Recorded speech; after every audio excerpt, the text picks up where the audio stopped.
ध्रुवं जन्म मृतस्य च तस्माद् परिहार्येऽर्थे न त्वं शोचितुमर्हसि न त्वं शोचितुमर्हसि।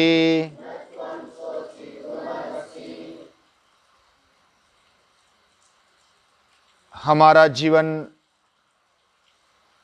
के साथ जो भी बातें जुड़ी है, जन्म से लेकर मृत्यु के बाद भी, यानी इहलोक का और परलोक का, यह यानी जन्म से लेकर मृत्यु तक जिधर हम रहते हैं, जिस पृथ्वी पर हम रहते हैं, और परलोक यानी मृत्यु के बाद जन्म तक जहां रहते हैं, वो परलोक माना जाता है। और यह लोक यानी भौतिक लोक, ये सभी में जो अवस्थाएं मिलती है या तो होती है, वही हमारा जीवन है। उसमें जन्म है, मृत्यु है, जरा है, व्याधि है, दुख है, दोष है। जन्म मृत्यु जरा व्याधि दुख दोषानुदर्शनम, ये 13वें अध्याय में गीता कहती है, इसका अनुदर्शन करना चाहिए। अनु यानी बार बार इसका विचार करना चाहिए। यह अपरिहार्य बात है। जो जन्मा है उसका मृत्यु है, जो इसका मृत्यु हुआ है उसका जन्म है।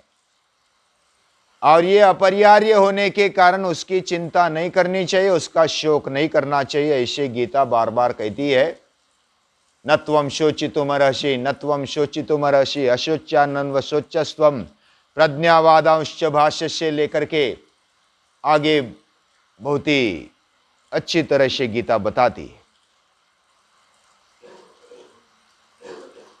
हम जन्म लेकर कुछ ऐसा प्राप्त किया है, क्योंकि हमें जन्म मिला है वो मनुष्य जन्म मिला है। बाकी भी जन्म लेते पशु पक्षी प्राणी कीटक या तो बहुत सारे जीव जीवाणु हैं। 84 लाख योनियां है ऐसा बोलते हैं। बहुत सारी योनियां मानव ढूंढ नहीं पाया है, कितनी योनियां है। तो इतनी योनियों में घूमना पड़ता है, ऐसे पुराण कहते हैं। अभ्यास करना पड़ेगा। अभी तक 20-25 लाख योनियां ढूंढ पाए हैं, उससे अधिक योनियां ढूंढ नहीं पाए। ऐसा मैंने भी एक जगह पर सुना है। अभ्यास करना चाहिए। लेकिन इतनी लाख योनियां, और हर एक योनि में बहुत सारी संख्या होती है। जैसे मनुष्य योनि है या तो पशु योनि है, ऐसी अलग अलग योनियां हैं। तो ये योनियों में हमें घूमना होता है। जन्म के बाद मृत्यु, मृत्यु के बाद जन्म, और जन्म और मृत्यु के बीच में फिर बाल्यावस्था, युवावस्था, जरावस्था और बाद में मृत्यु। ये चक्र चल रहा होता है। लेकिन मनुष्य को ऐसा लगता है कि हम अमर है। ये आश्चर्य वाली बात है। और वो अपने आप को अमर समझता है। और वास्तविक में देखा जाए तो वो अमर है, वह देह को अपना समझता है। ये गलत बात होती है। देह ही मैं हूं ऐसा वो समझता है। लेकिन अगर मैं खुद यानी मेरा स्व आत्मशक्ति वो अमर है, वो मरती नहीं। अजो नित्य शाश्वतोयम पुराणः, ये आत्मा अमर है ऐसा बोला जाता है। ऐसी गीता भी कहती है। लेकिन हम देह को ही आत्मा समझ बैठते हैं। यह अज्ञान के कारण, अविद्या के कारण हम ऐसा समझते हैं। इसलिए अभ्यास की जरूरत है। जो भी हम अभ्यास करते हैं, अभ्यास करते करते हमारी मूल धारणा अच्छी है क्या गलत है, योग्य है क्या गलत है, उसको ढूंढना चाहिए, उसको सही करना चाहिए। बार बार उसको सही जगह पर लेकर आना चाहिए। जो अपने जीवन को यह समझकर जीता है, अगर आत्मा को मरने वाला या तो जन्म लेने वाला भी समझे तो भी कोई बात नहीं है। जातस्य ध्रुव मृत्यु ध्रुवम जन्म मृतस्य च तस्माद अपरिहार्यते, ऐसा भी समझ लो तो भी कोई प्रॉब्लम नहीं है। फिर वो तो जन्म लेने वाला मरता है, मरने वाला जन्म लेता है, तो वो हमेशा रहता है। वह सनातन है, वह पुराण है, वह नित्य है, शाश्वत है। यह बात पक्की समझ लो, ऐसी गीता कहती है। और जब हमें जन्म मिला है तो उसका उपयोग, उसका हेतु, उसकी योग्यता है क्या नहीं है, उसको देखना चाहिए। जिन्होंने अपने जीवन में इसको देखा और अपनी भूमिका समझकर लड़े या तो अपना कर्तव्य कर्म किया, वह कभी पीछे नहीं हटे, वह निरंतर आगे बढ़ते रहे विकास की ओर, और वो भगवान के भी लाडले बन गए। और इसलिए अभिमन्यु को जब संधि मिली, चांस मिला, तब उसने अपने कर्तव्य को करके दिखाया। मैं मरने वाला हूं, ये उसको मालूम है। मैं चक्रव्यूह में घुस सकता हूं लेकिन वापस नहीं आ सकता, ये भी उसको मालूम है। फिर भी मुझे लड़ना है, मरते दम तक लड़ना है, ये बात उसने ठान लिया और वो चला गया अंदर। और इसलिए तो आज भी हम उसको याद करते हैं। अभिमन्यु को याद करने वाले हम, बहुत सारे मर गए अभिमन्यु के उम्र वाले, लेकिन उनको याद नहीं किया, याद नहीं करते। नचिकेता को याद करते जो मृत्यु का सामना करते, संभाजी महाराज को याद करते जो मृत्यु को हाथ में लेकर चलते, बिना डर। जो मृत्यु को हाथ में लेकर चलता है वो डरता नहीं है, वो निर्भय होता है। छिपकली से भी डरने वाले हम, या तो कॉकरोच से भी डरने वाले हम। ये गीता की बातें हमें बहुत ही बड़ी लगती है, आश्चर्यकारक लगती है कि ऐसा क्या हो सकता है। और हमारे जीवन में वैसा दक्ष रहना चाहिए। जीवन इतना सहज नहीं है, अभी मैं डरता नहीं हूं तो किधर भी कूद मार लो, मर लो, ऐसा नहीं है। हमारे जीवन का भी महत्व है, जन्म का भी महत्व है और मृत्यु का भी महत्व है। मरेंगे तो शान से, जिएंगे तो शान से, और जन्म भी लेंगे तो भी बड़े उत्साह से। भगत सिंह बोलते अपनी मां को, बेटे न 9 महीने ने तू रो मत, मैं अभी फांसी पर जा रहा हूं, रोना मत, मैं 9 महीने के बाद फिर तेरे कोख में आ जाऊंगा। यह गीता का सच्चा तत्व ज्ञान है। जातस्य ध्रुव मृत्यु ध्रुवम जन्म मृतस्य च। अभिमन्यु ऐसा सोच करके गया है और फिर वापस न आने के लिए, इस देह को छोड़ने के लिए गया है, मृत्यु के हाथ में लेकर गया है। ऐसा अभिमन्यु हम याद करते हैं। वह संस्कृति के लिए मरा, बाकी भी मरते हैं। वह धर्म के लिए मरा है, अपने कर्तव्य कर्म के लिए मरा है। कर्तव्य कर्म छोड़ना नहीं, ऐसे वो सीख देते हैं। मरते दम तक उसने अपना कर्तव्य कर्म छोड़ा नहीं, वह लड़ता रहा, निडरता से, निर्भयता से वह लड़ता रहा है। वह जाने के बाद तो शाम हो गई, और शाम होने के बाद अपने अपने शिविर में चले गए। कौरवों में उत्साह आने लगा कि अरे हमने एक को मार दिया, अभी पांडव टिक नहीं पाएंगे हमारे सामने। इधर पांडव भी दुख भरे अंतःकरण से आ गए, इकट्ठा हो गए। और युधिष्ठिर जो बड़े काका थे अभिमन्यु के, उनको ऐसा लगा कि मैंने आग्रह किया कि तुझे आता है ना, तू आगे चल, हम तेरे पीछे संरक्षण के लिए आते हैं। लेकिन हमारा वचन हम पाल नहीं सके, उसको आगे भेज दिया, लेकिन हम तोड़ नहीं सके, उसके पीछे जा नहीं सके। मेरे कारण उसकी मृत्यु हो गई। मैं क्या बताऊं अर्जुन को। वह शोक करने लगे, विलाप करने लगे। तो ऐसे विलाप करते करते उस समय महर्षि वेदव्यास जी उधर आते, त्रिकालदर्शी है वो उधर आते हैं और सब बात जानकर युधिष्ठिर को समझाते हैं कि तू बड़ा विद्वान है, तू समझदार है, तेरे लिए शोक करना ये योग्य बात नहीं है। लेकिन युधिष्ठिर अपने विलाप से बाहर नहीं आ रहे और सभी पांडव भी और बाकी भी, जब राजा ऐसा करने लगे तो बाकी भी ऐसा विलाप में डूब गए, शोक में डूब गए। उधर अर्जुन भी आते हैं बाद में, वो भी शोक में डूब जाते हैं कि क्या हुआ, मैंने उसको छोड़कर मैं दूर चला गया और मैं वापस जल्दी नहीं आ सका, ऐसे क्यों हुआ, क्या हुआ, कैसे हुआ, ये सब विचार करने लगे, शोक में डूब गए।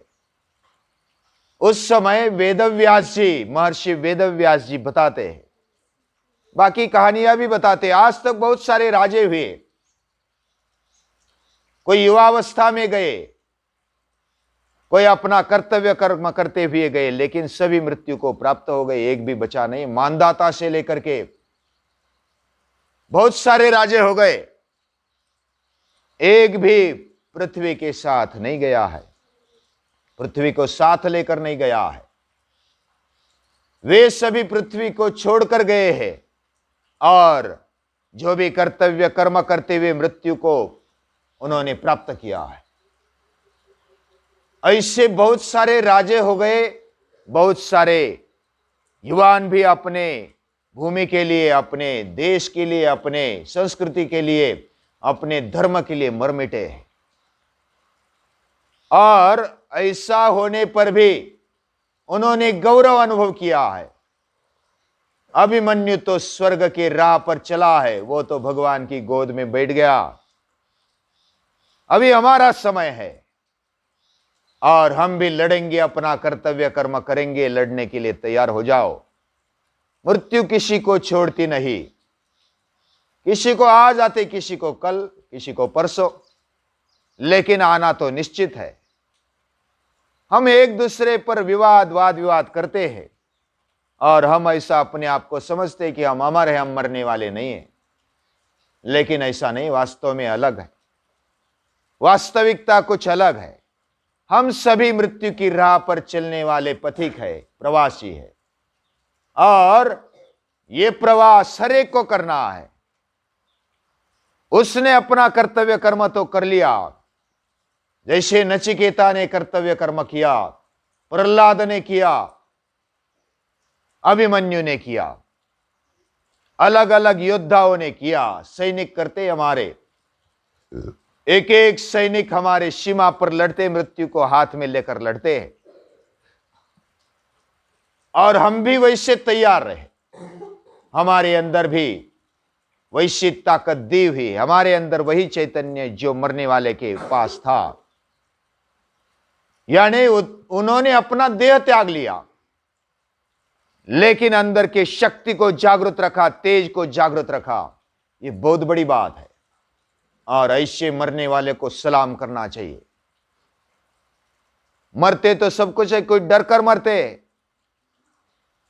कोई छुप छुप कर इधर उधर भागते हैं, मरने के कारण, मरने के डर के कारण। क्या मृत्यु छोड़ती है छुप छुप कर भागने से? कोई भी मृत्यु से अलग नहीं हो सकता है, फिर भागने से क्या होगा? तो ये गीता कहती है, अभिमन्यु ये कहता है, और भगवान श्री कृष्ण भी यही कहते हैं, लेकिन उनकी आंखों में आंसू आ गए। क्यों आ गए?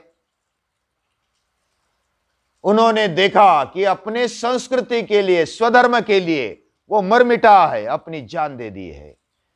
और ऐसे लोग वो प्यारे होते, भगवान के प्यारे लाडले होते, वो भगवान की गोद में बैठ लेते। उन्होंने अपने लिए कुछ सोचा नहीं, स्वार्थ के बारे में कुछ सोचा नहीं, मैं कर सकूंगा या नहीं कर सकूंगा, मुझे आता या नहीं आता, ये बात नहीं है। बात वो नहीं है, बात लड़ने की है, बात हिम्मत की है, बात निर्भयता की है। ये बात अभिमन्यु के अंदर दिखाई देती है। वह निडर है, हिम्मत वाला है और बड़े बड़े योद्धाओं के सामने डटकर खड़ा रहा है। और ये ऐसा हौसला बढ़ाकर महर्षि वेदव्यास सभी पांडवों को बताते, उनका हौसला बढ़ाते। अर्जुन प्रतिज्ञा कर लेता है, मेरे न होते हुए ये ऐसा हुआ, मैं मुझे जिम्मेदार ठहराता हूं और कल शाम तक यानी दिन ढलने तक जयद्रथ को जिंदा नहीं छोड़ूंगा। ऐसी प्रतिज्ञा कर ली। यह प्रतिज्ञा उन्होंने सुनी, सभी ने सुनी। अर्जुन जब प्रतिज्ञा लेता है तो क्या होता है उसका परिणाम ये जानते, सभी जानते। भीष्म प्रतिज्ञा करते हैं तो क्या होता है ये सभी जानते। हम भी बोलते हैं, उठाई जिभ और लगाई तालों में, लेकिन क्या हम अपना वचन इतना सत्य निभा सकते हैं? क्या कुछ परसेंटेज हमारे में आ सकता है? यह सोचना चाहिए। हम समझो कि इतने बड़े नहीं हैं, लेकिन छोटी छोटी बात करेंगे, बोलेंगे और करेंगे, कुछ संकल्प लेंगे और करेंगे। छोटी छोटी बात को लेकर हमारे जीवन में लाएंगे। सुबह उठने से लेकर के मैं स्वयं उठूंगा, मैं स्वयं प्रातर्विधि करते हुए अपने कर्म में जुट जाऊंगा। जो भी मेरे हिस्से में आया है मैं बखूबी निभाऊंगा। यह बात छोटी छोटी तय करते तो हम अभिमन्यु के पीछे पीछे चलने वाले और हिम्मत करने वाले बताएंगे, बोलेंगे। लोग बोलेंगे कि इसने बोला और किया और करके दिखाया। छोटी छोटी बात है, मरने के लिए तैयार हम समझो कि नहीं हो सकते, लेकिन धीरे धीरे हमें वैसा ही होना है। यह सोचकर छोटी छोटी बातों को हमारे जीवन में हम ला सकते हैं। हर रोज थोड़ा थोड़ा अभ्यास करेंगे, निश्चित करते हुए करेंगे कि इतने घंटे मुझे अभ्यास करना है, इतने घंटे खेलना है, इतने घंटे सोना है, इतने बजे उठना है, इतने बजे मुझे यह करना है। अपने आप को पूरा व्यस्त कर लो तो हम बहुत ही आनंद ले सकते हैं, ये जीवन का आनंद ले सकते हैं। हमें ऐसा लगता है कि हम बिजी हो जाएंगे तो कैसे आनंद ले पाएंगे। जो अपने कर्म में मग्न होता है वो आनंदी रहता है। जो मग्न नहीं होते, आलस्य के कारण पड़े रहते, उनको आनंद नहीं मिलता। उनको ऐसा लगता है कि हम सोए, हम बहुत ही आनंद ले रहे, लेकिन ऐसी बात नहीं। जो करने वाला आनंद पाता है, लोग उसी को याद करते हैं। हजारों साल हो गए, कितने साल हो गए, हम अभी भी याद कर रहे हैं नचिकेता को, हम अभी भी याद कर रहे हैं अभिमन्यु को, हम अभी भी याद कर रहे हैं भगत सिंह को, हम अभी भी याद कर रहे हैं झांसी की रानी को, हम अभी भी याद कर रहे सुभाष चंद्र बोस को, हम अभी भी याद कर रहे हैं ऐसे वीरों को जो अपना बलिदान देते हैं। ऐसे सैनिकों को हम याद रखते हैं तो ये अभिमन्यु को भी याद रखते हैं। ऐसी सीख हमें महाभारत से मिलती है। आगे अर्जुन ने प्रतिज्ञा की, फिर आगे क्या क्या होता है, कैसे युद्ध आगे छिड़ता है, वो बाद में देखेंगे। जितना हम सीख सके उतना आगे बढ़ते हैं। तब तक के लिए रुकते हैं। नमस्कार।